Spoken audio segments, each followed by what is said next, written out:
Yes, great. Perfect. Perfect, perfect. Okay, welcome everybody to our session of Fossil Fuels are a Weapon of Mass Destruction. We will have a panel of online participants who are joining us from Cameroon and from the United States, and from here on our panel we'll have experts from Ukraine and also from the United States. And I am Sasha Gabizon. I'm with Women Engaged for a Common Future. And we are bringing a feminist perspective to this topic of fossil fuels as a weapon of mass destruction. And we have very little time, but we have fantastic speakers. And I'll try to take, after each speaker, a question from the floor. So be ready to go. Short question, yeah, not a PhD presentation. And then we'll go like that through our discussion. And if we have some time at the end, we'll do a broader reach out to all of you. I know that I'll just give you the agenda. We will start with Svitlana Romanko, who is with Stand With Ukraine campaign, who is right here with me, and who will be our first speaker. And we're very honored to have you here. No, you can sit down. Stay. I'll just announce the agenda. Okay. Then we will have Sylvie Nagongmo, who is with the Women International League for Peace and Freedom Cameroon. Sylvie will join us online. I know she is there, and I hope she can hear us. Then we will go to Joni Seager from Bentley University, United States, who is with us here in the room. Welcome.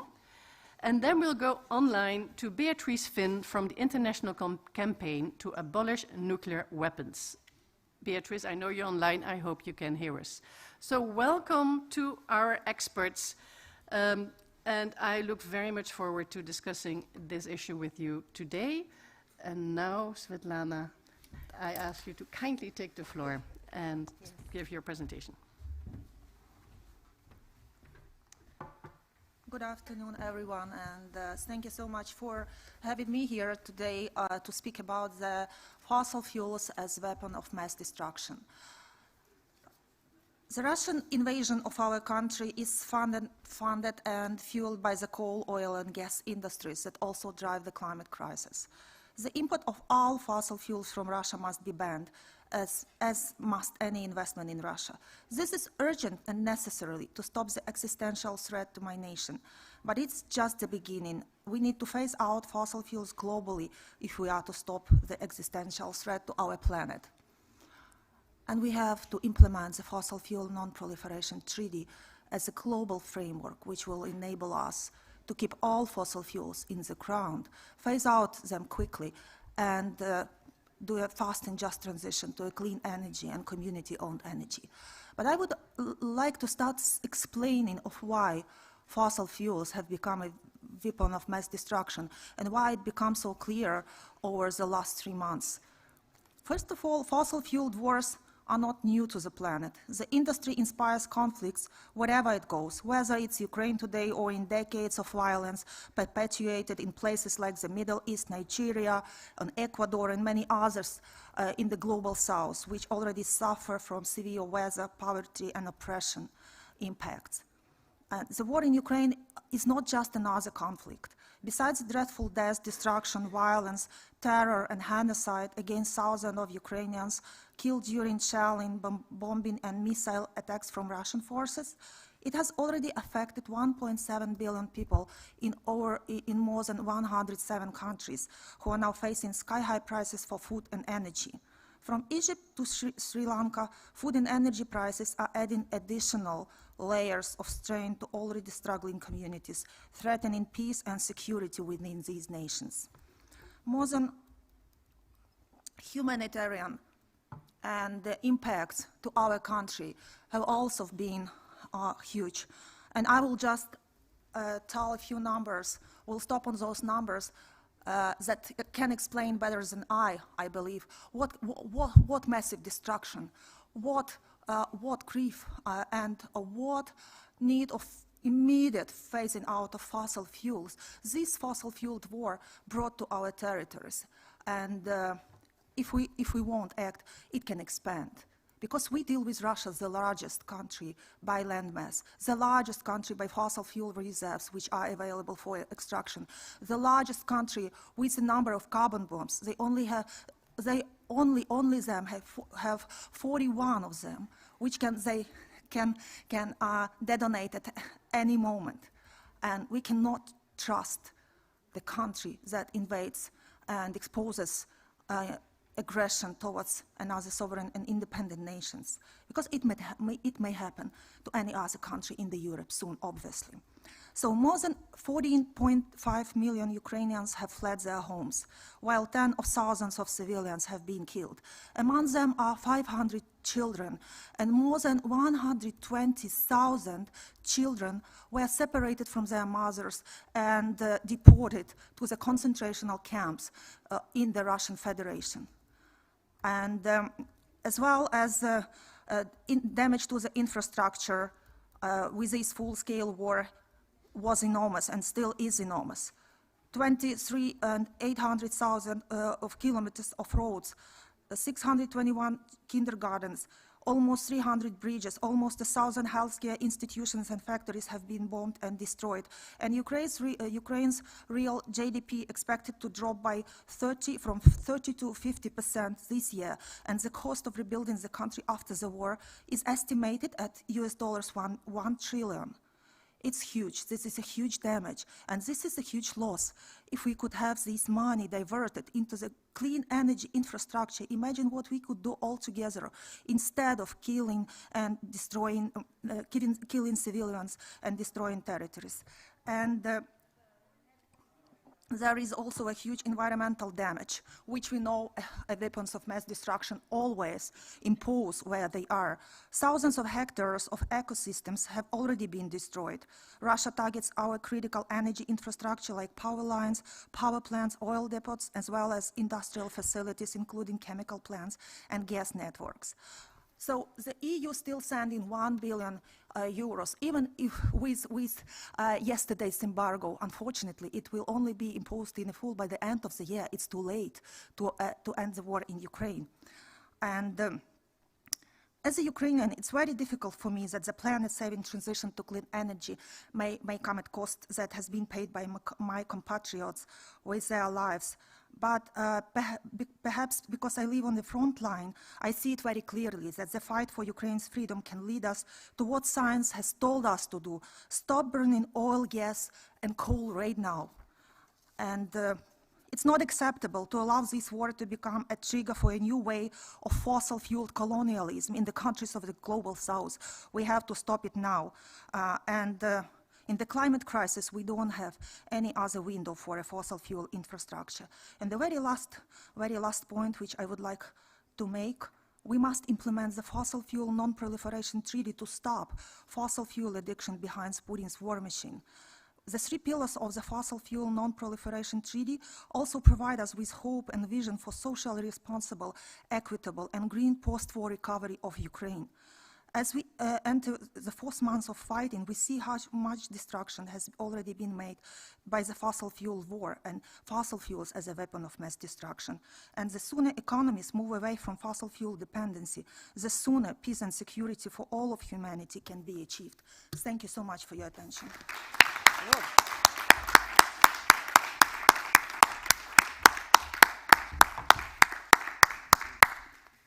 Thank you so much, Svitlana. And yeah, we all stand with Ukraine, which is also the name of your organization. We all stand with Ukraine, and we know that the decisions which have been taken this week by the EU also on their oil embargo are still not enough, that it's still too late. And you said how many millions or billions are still being paid? 1 billion daily.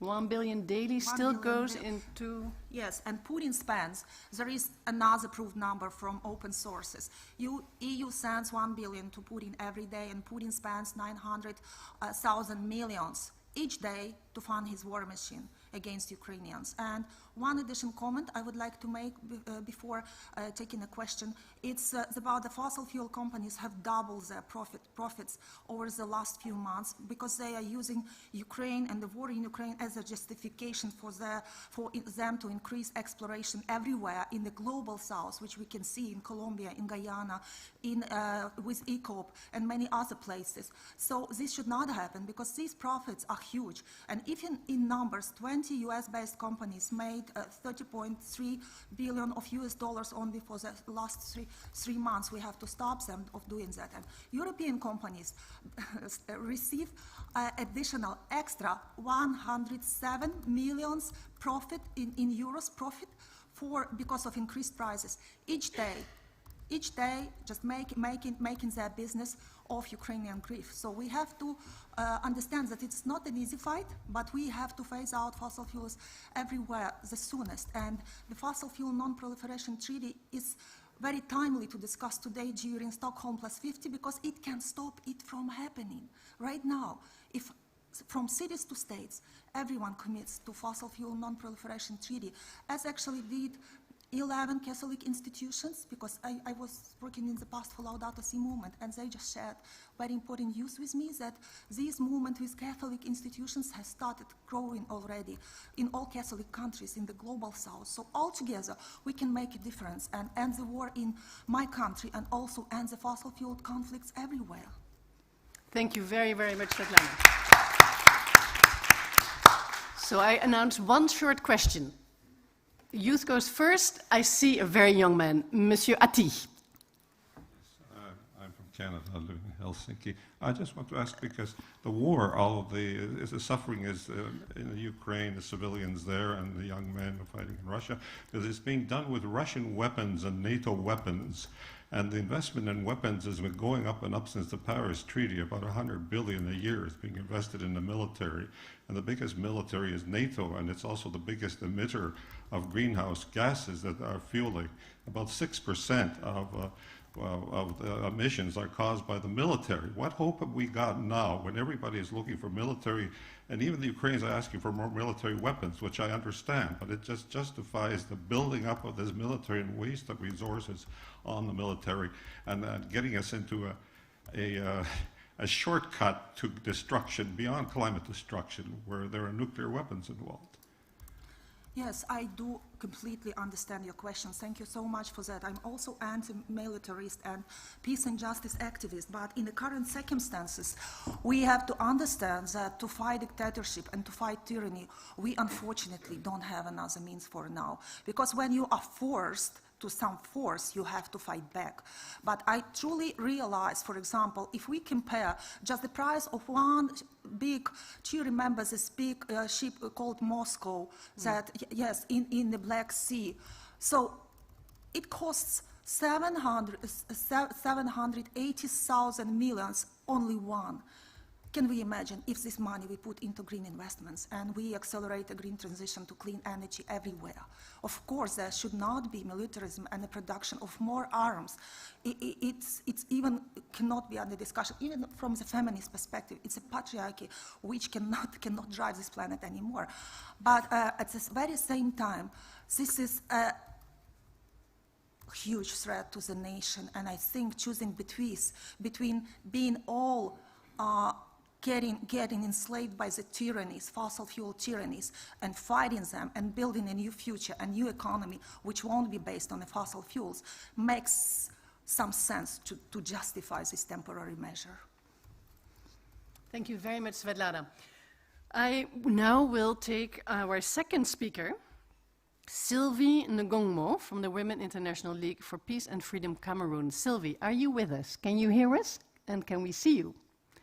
Let's see how Zoom is working. The technical team is putting you on.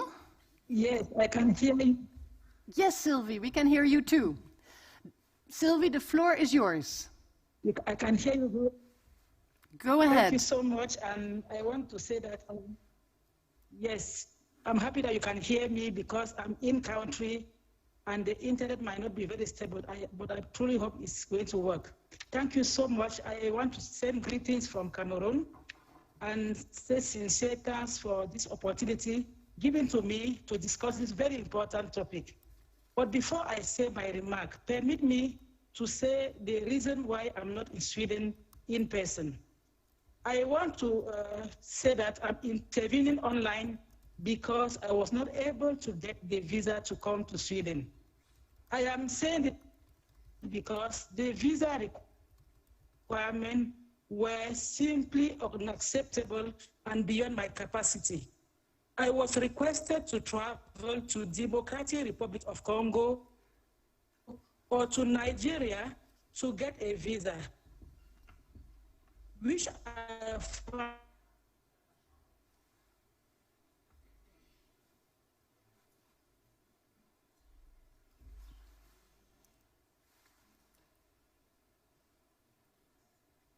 was very time and energy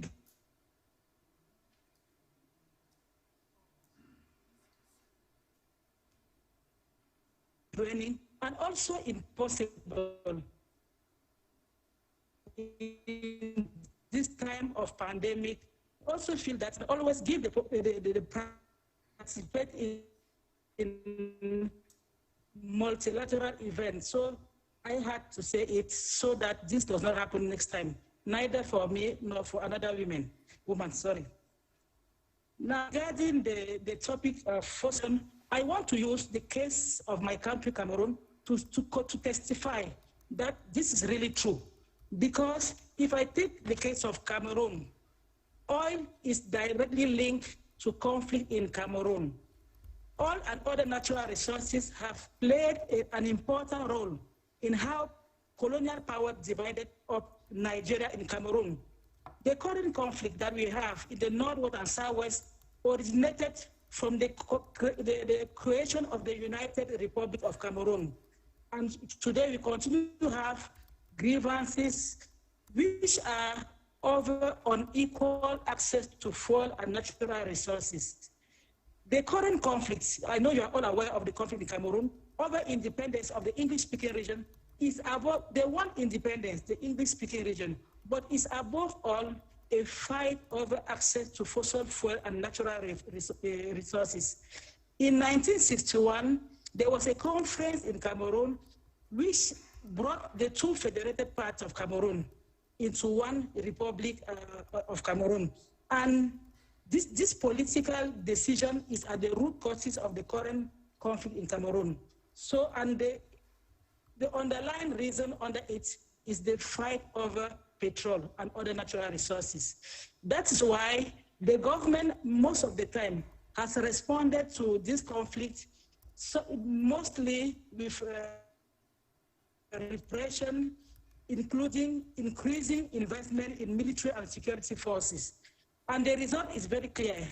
Thousands of deaths, thousands of children out of school, entire village burned, destroyed and wiped, health and school facilities targeted and destroyed, increased gender-based violence, just to name a few.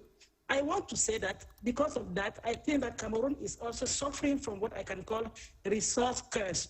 We have resources, but it becomes a curse. And especially as the general population does not benefit from fossil fuel exploitation, and this fuels general discontent and insecurity.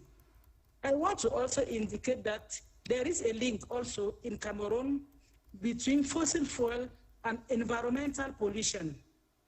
Oil companies in Cameroon have displaced population from fertile agricultural lands, and the affected population are now facing displacement and poverty because they have lost their means of subsistence. A huge contributor to make change is also this fossil fuel, and the impact are also devastating in terms of drought, flood, and so on. So I want to say that fossil fuels is therefore a huge factor in Cameroon, contributing to environmental pollution, displacement, insecurity, and militarization. And all these have direct impacts on women. We have displacement. Women are displaced. And because of this displacement, there are other consequences: lack of access to food, water, and health services, because they are forced to flee from their normal area. They have lost all their financial autonomy. They are forced into prostitution and forced labor to earn a living. There is a change in social role. Because of the killings of men and so on, women become father, mother, and everything in the family. So the role of women changes, and there is increase of gender-based.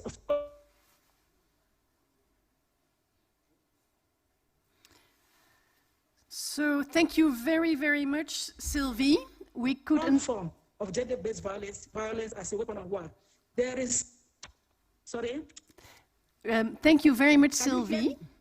We have heard almost everything, but the connection is not very good. Maybe you can close with one sentence, please? Yeah. You hear me? Yes, please try to conclude. I can conclude because... Thank you. Yes, I want to conclude by just giving you a recent actual news. There is a recent news in Cameroon which is ongoing. What we call is a devastating news because it's what we call Petrolgate or Glencore scandal. Glencore, Swiss mining company, in a complaint led against her by Transparency International and Co. for bribery and corruption. For some African countries, including Cameroon, have been victims of this fact. So the US, the USA, and the Brazil have sued Glencore to court. And now, opinion leaders in Cameroon, political leaders, many voices are coming up in Cameroon and also asking the government of Cameroon to file a complaint against Glencore at the International Court in New York, like USA and Brazil have done, to get a compensation. So the Petrolgate, the Glencore scandal right now happening in Cameroon is a true testimony that the fossil fuel are truly a weapon of mass destruction. Thank you so much.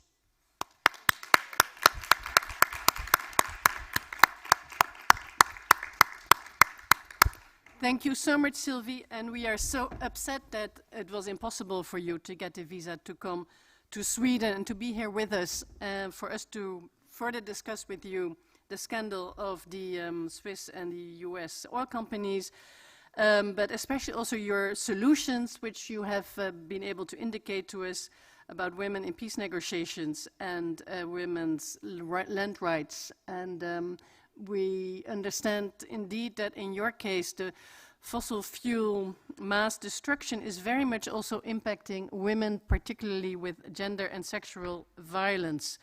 So I think this is a very important aspect to take into our discussion. We thank you very much. Do stay with us, Sylvie, and I will see if there's a hand somewhere. Nope.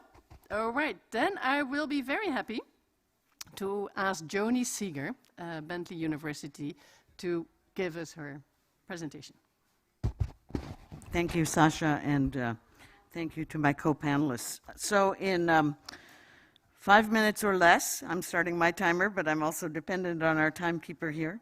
I'd like to put on the table, or actually add to Sylvie's putting on the table, one of the primary drivers, in my perspective, for fossil fuels, and I'd like to put it on the table for our consideration and analysis, and that is the agency of masculinities and the role of patriarchy. And I want to just briefly outline how we can talk about that in economic terms and also in what a colleague of mine has called the social metabolics of fossil fuels. So economically, it's not just capitalism. It's not just militarism that drives commitment to fossil fuels. There is an underlying, what I term, petrobromance that we ignore only at our peril. Economically, fossil fuel industries are the most highly masculinized on the planet. From the CEO offices to the coal pit or to the oil rig, men are the largest beneficiaries of direct economic benefits of the industry. At the elite levels, of course, we see that the capture of fabulous, and I don't mean that in a positive way, I mean in a fable way, The capture of fossil fuel economic wealth, this wealth at incredible levels, and Svitlana has identified some of them, is largely a male capture. If we turn to, so there's a whole other economic analysis I could go into, but not in the 4 minutes left to me. 3.5 minutes left. So let me turn very quickly. I'm just kind of putting this out there. Let me turn quickly to say what Gabriela Velveeta has called the social metabolics of fossil fuels. From CEO suites to extraction sites, fossil fuels also create spaces, and I mean that both literally and metaphorically, of exclusive male power and privilege. And these are toxic spaces for women. These are spaces of brotherhoods, spaces of often considerable violence against women and against, if you will, non-masculinizing conforming men.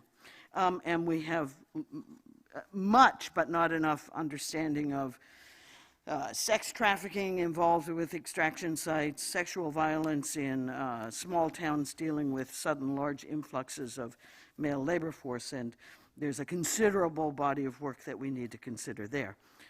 At this moment, we are seeing the intensity of attachment to fossil fuels increase. At the very moment that, in fact, certainly rational, if we're looking at rational economics, it should be decreasing. There's this like almost frenzy. There's both kind of the frenzy of end-time extraction, which we're all witnessing. It's like, let's get as much as we can now. There's also a frenzy of kind of new, big, again, highly masculinized technologies. Let's capture that carbon. Ridiculous. Let's do geoengineering. Let's put big solar umbrellas in the sky. Ridiculous. But this intensity reflects many things, but I would also say that it reflects a nostalgia for a particular type of industrial masculinity, where patriarchal order, where real men, and I put that in air quotes, rule the roost, and no one challenged them, let alone a young girl with pigtails, the former Greta iconographic vision. And in fact, if you look at the sexual politics of climate denial, you can see there's a very strong contestation of agency there. The attachment to fossil fuels is in many ways what another colleague calls a compensatory practice that allows men to reclaim or sustain the patriarchal authority that they believed they once had. So the obstacles to transitioning from fossil fuels, which is what we're talking about today primarily, are, of course, pragmatic. I mean, everything around us, literally everything around us, is fossil fuel dependent. It's economic, it's rooted in capitalism, it's rooted in militarism, and it's also rooted in a masculinized economic and cultural exclusivity that men are trying desperately to cling to. The persistence of fossil fuels is intertwined tightly in this knot of capitalist, militarist, masculinist drivers, and we need to unpack these all if we're going to achieve a just transition. Thank you.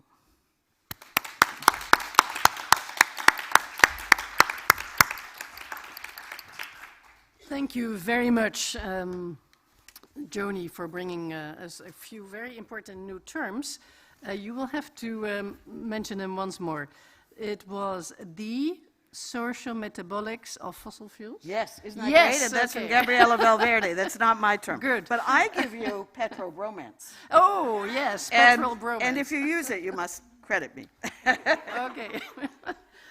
Wonderful. And also, indeed, the frenzy of also this being brought into the climate-saving world, where we suddenly then hear about geoengineering, carbon capture and storage, etc. Let me just say flat out, it's which insane. is all with very big machines and a lot of very male-dominated industries. So, which need to be protected by militarism. And you also brought the link to sex trafficking around many of these spaces, these exclusive spaces, which are toxic to women and men who are non-masculine conforming men. So thank you very much. I think this is the feminist perspective we were hoping to hear, but which follows indeed directly from what we already heard from Svitlana and from Sylvie. And I know we don't have a lot of time left, 6 minutes maybe or so. So we have to go, I think, straight to Beatrice, and then I'll come back for questions. Beatrice, Fihn, International Campaign to Abolish Nuclear Weapons. What can we learn from you? Are you with us? Can we hear you? Here. Yes, the floor is yours. Thank you so much for having me. I'm going to try to quickly run through my key points because we know we don't have a lot of time. And I think that today, when we see how the world looks, you might ask sort of, do international law still matter? We see a huge undermining of international law. We've seen Russia pretty much trample on international law. Does it still make sense that this is what we work on? And I think it is. It's, you know, international law sometimes gets a very unfair rep of being ineffective. But if we look at the world and how it's changed since, say, 1945, it really has been a network of international law, regulations, different cooperation that has completely pushed countries, societies, companies, and others towards a specific type of behavior. It's not always flawless. It doesn't always work, but in large, we have seen how it does shift behavior massively over time.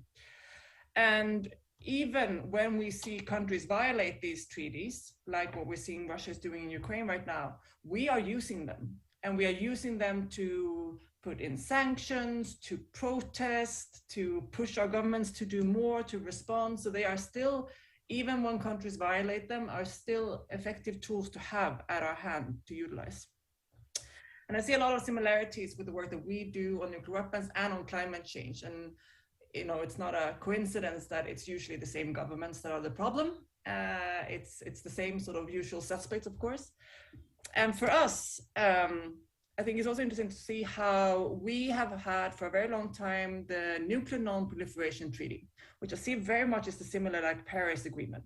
All countries came together, agreed on a nice goal, but nothing specific about how to actually get there, and not actually challenging what the real problem is. For us, the problem is, of course, that some countries think that it's legitimate to have nuclear weapons, and nuclear deterrence is totally acceptable. And for climate change, is of course the lack of acknowledgement and concrete plan that fossil fuel is the problem and we need to stop it. So if we are going to ever eliminate nuclear weapons, it's not enough for governments to just have the Non-Proliferation Treaty saying this is a vague goal. At some point in the future, nuclear weapons will just magically disappear. At the same time, it's not acceptable to just have, you know, we commit to 1.5 degree like increase, but not, you know, not actually doing anything about it. So if we're going to fix this problem, we need to prohibit and stigmatize nuclear weapons. And if we're going to survive climate change, we're going to have to prohibit and stigmatize fossil fuel. And therefore, of course, for our work, what we did was to work with a group of supportive governments to negotiate a new treaty, a treaty on the prohibition of nuclear weapons, a straightforward ban on these weapons. Nuclear weapons are unacceptable according to this treaty. And we did so even without having the nuclear armed states or even the countries supporting nuclear weapons on board. And it's how we turned it in from a vague commitment into an actual practical concrete implementation that sort of calls out countries like, if you mean that you want that goal, then this is what you're going to have to do to get there. And it already has an impact because it stigmatizes nuclear weapons. It draws a line in the sand of international law and clarifies what kind of behavior is acceptable and what is unacceptable. So sort of 3 points on how a treaty like this can be really helpful, even if you don't have all governments on board from the beginning. First, every country that joins that kind of treaty chips away at the legitimacy of, for us, nuclear weapons, for you, fossil fuel. And this group might start off small, but it can expand and grow over time. And I think it's important to not let the slowest countries dictate the solutions and hold the rest of the world hostage to consensus rules. Through a treaty like this, it is actually the most progressive countries that will set the pace, that will set the rules, and others will then be pressured to catch up instead of the inverse. And the second part is that it grows political pressure and clarifies what the actual problematic behavior is. And it makes it really much harder for politicians to do their usual blah, blah, blah. So even if a government says no to joining the treaty, it's really helpful for people, for activists, for civil society, for parliamentarians, for anyone, for media to have clarity. Is my government part of the problem or part of the solution? And treaties like this really help with that. And that's how we build stronger political pressure. And I think it also is a very effective tool to help create movements and help sort of strengthen civil society's role and allow people to get involved in issues and give people confidence that their work matters in this. It can help build really sharp and focused but broad and diverse civil society coalitions. ICANN has over 600 organizations as part of our network working on the Treaty on the Prohibition of Nuclear Weapons, from parliamentary lobbyists to doctors, TikTokers, to nuns that chain themselves to military bases, to lawyers, artists, and many, many more. We work from the United Nations, African Union, on all national governments, with local authorities like cities, with financial institutions, with churches, trade unions. So really rallying behind the idea of the treaty also allows for all different governments to have a voice, for all different communities of the world to have a voice, for all types of activism work to have a voice, and really use that role to find their specific skills. So I'm going to stop there because of interest of time, and thank you very much.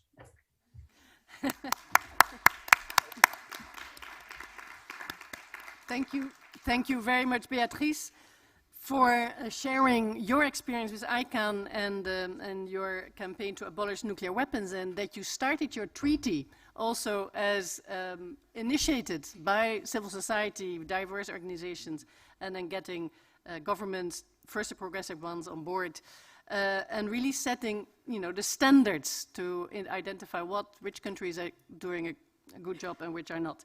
So we can learn from that to also address the fossil fuels non-proliferation treaty, which we are talking about today, and which is really also about ending mass destruction and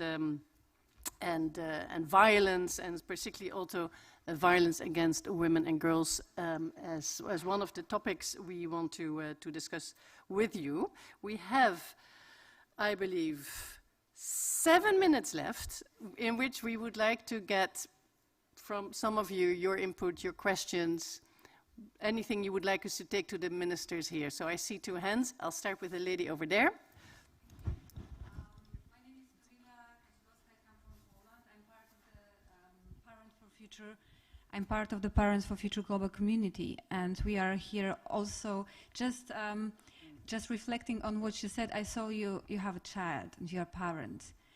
And as we are coming all from different countries, what is uniting us is the awareness of this, how much the fossil fuel dependence is a threat for our kids because of the war that is fueled by it, because of the climate crisis and ecological crises. So we are doing our best to find out how to reach to our governments to understand that we are aware and we expect to join this initiative and to treat it as the crisis situation that we should fight. So I would, as being here, I would like to encourage everyone to take a look on the Parents' letter on the fossil fuel non-proliferation treaty.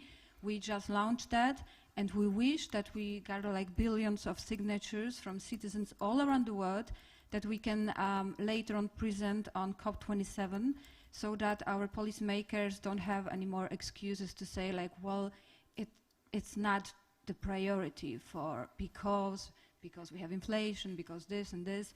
Well, let's fight the causes of the problem and not the symptoms. And that's why to all of you, I really would like you to, just behind there are these postcards, and you can find the address of the letter.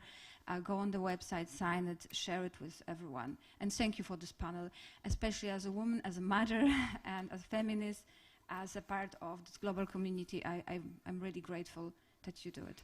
Thank you. Thank you. So sign up to the Parents' letter.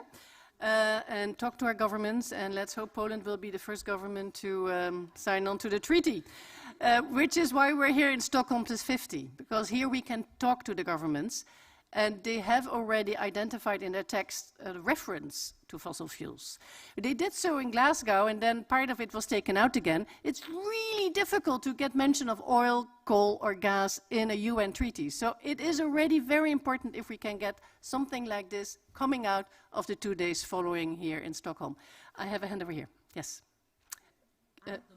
Oh, she has the mic. Sorry. Yes, go ahead. The mic. The power counts. Yes. Just 2 short questions.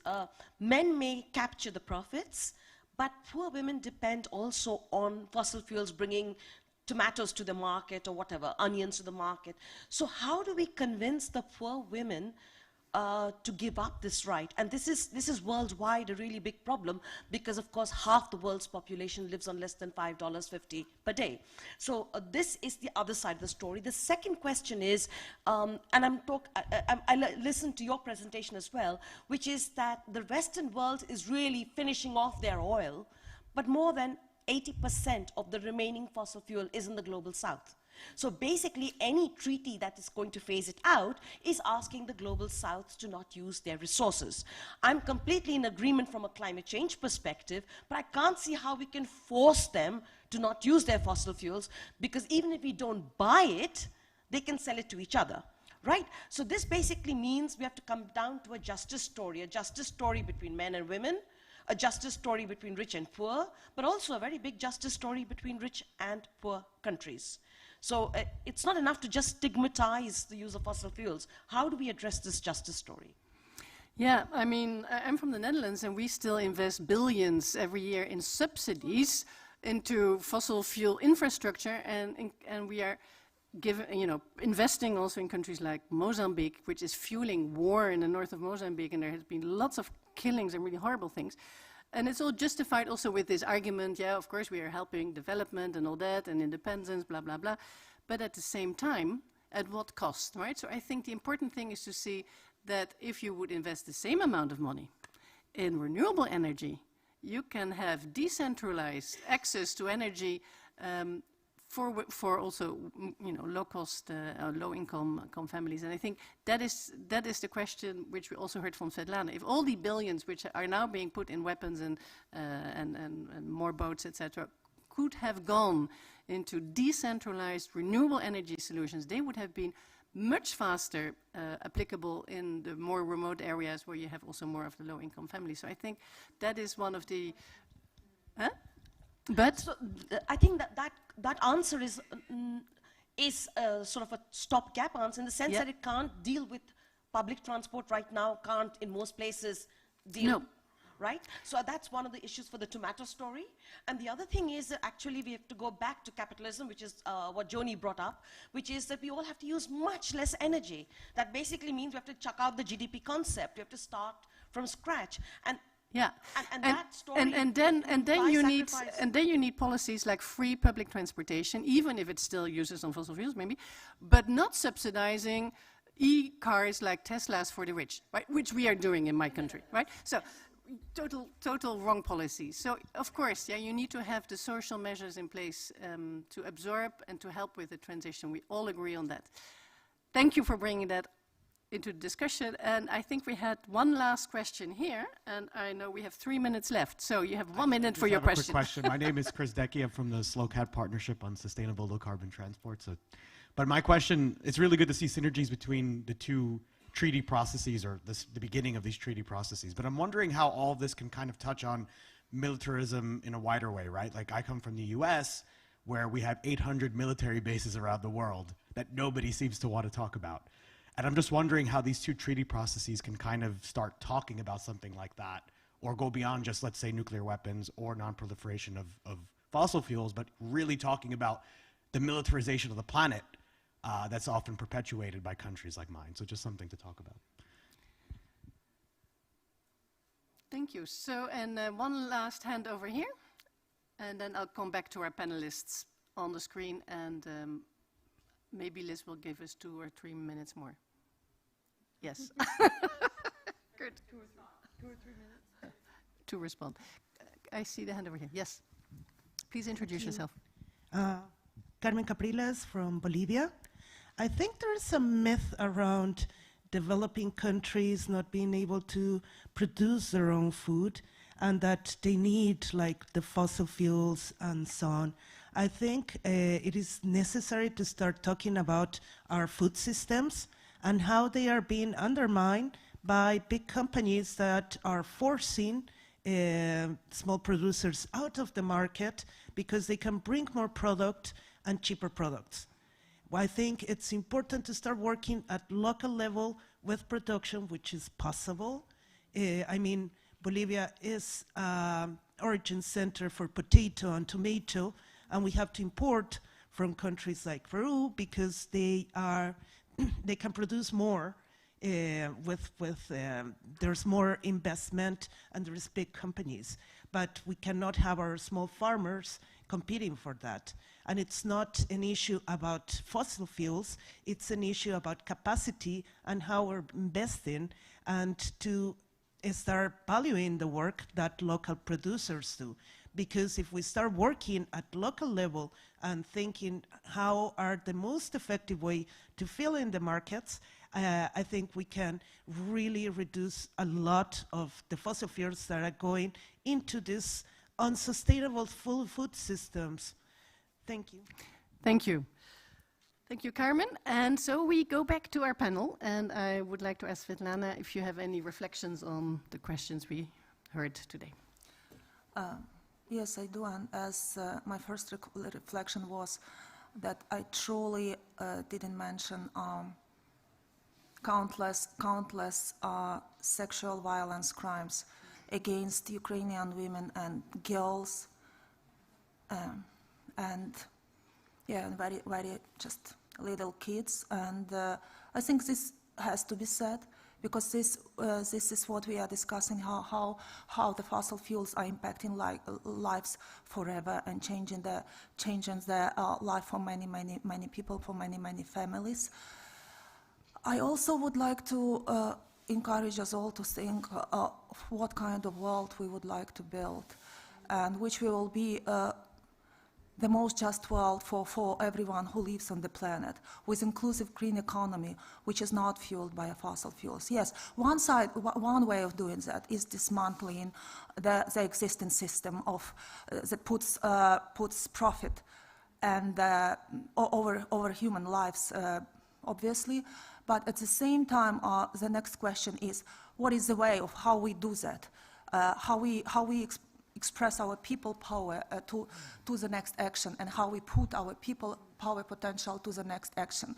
Because what's happening with Stand With Ukraine, we've been supported by 800 organizations from over 60 countries. And there was no division for countries of a global north and a global south. People suffer same likely everywhere, and the more we can build this international and solidarity between countries and try to tackle all climate chaos that the industry brought to countries of a global south, the sooner we all can live in peace. And we can also dismantle the system that push us to use the military equipments and produce them more and more.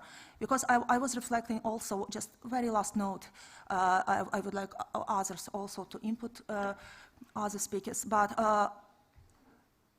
we will be far behind of a green revolution, of a clean energy transition, if we will keep grow this patriarchy military potential and build up military everywhere.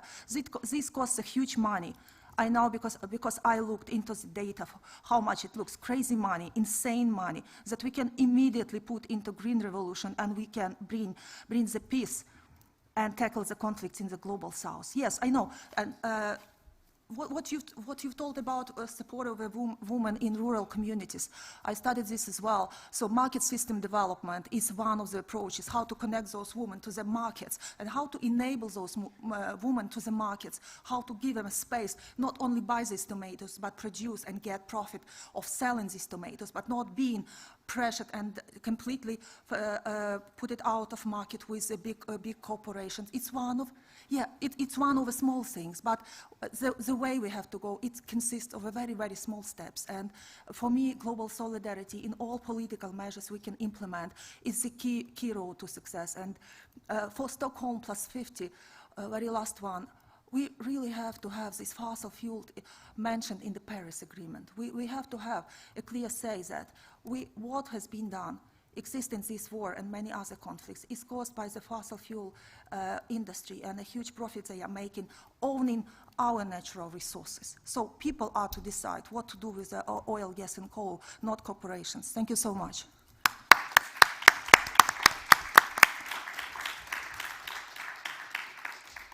Thank you very much, Svitlana.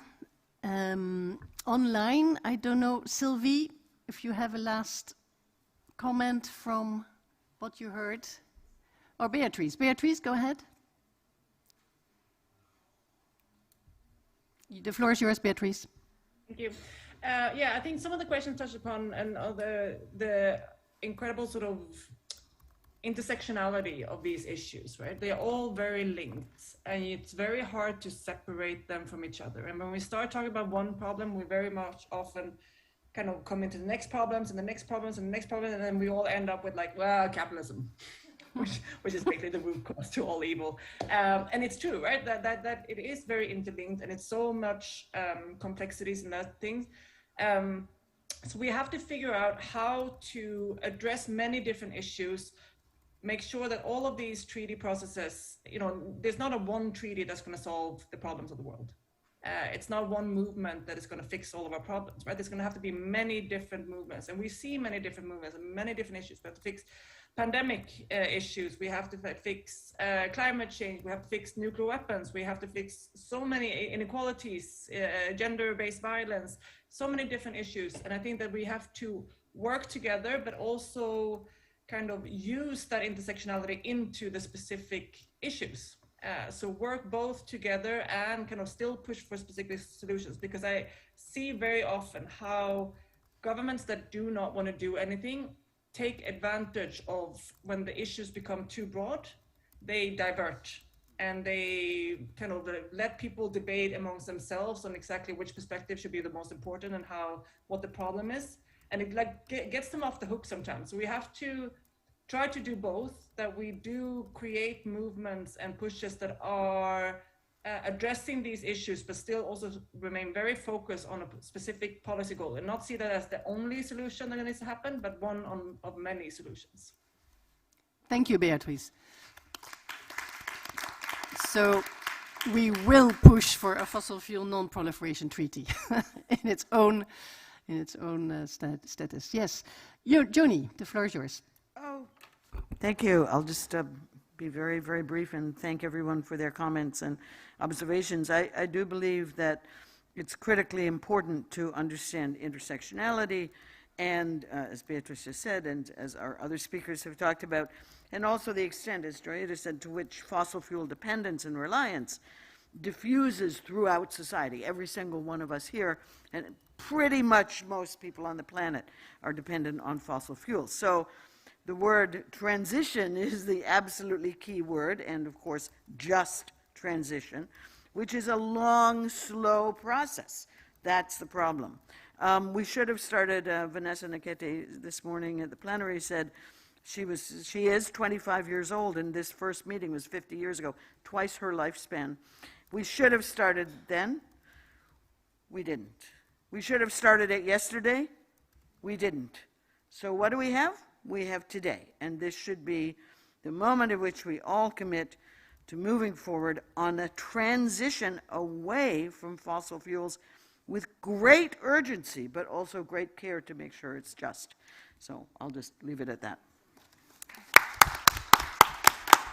Wise words from all of our panelists. Sylvie, I'm not sure you are still there.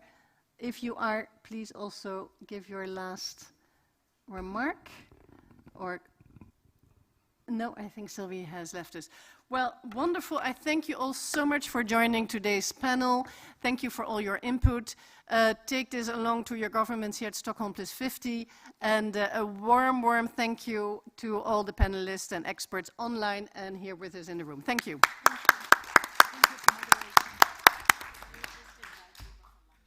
And you are invited for lunch outside. Yes, right here. Thank you.